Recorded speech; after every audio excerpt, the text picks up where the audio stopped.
தேசப்பந்து தென்னக்கோன் நீதிமன்றத்தில் ஆஜர். போலீஸ் மா அதிபர் தேசப்பந்து தென்னக்கோன் மாத்தறை நீதவான் நீதிமன்றத்தில் சரணடைந்துள்ளார்.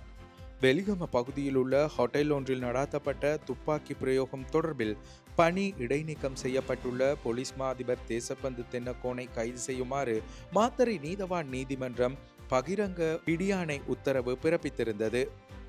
இந்நிலையில் தாம் கைது செய்யப்படுவதை தடுத்து உத்தரவிடுமாறு கோரி தலைமறைவாகியிருந்த தேசபந்து தென்னக்கோன் தனது சட்டத்தரணிகளூடாக கடந்த 12ஆம் தேதி நகர்த்தல் பத்திரம் தாக்கல் செய்திருந்தார்.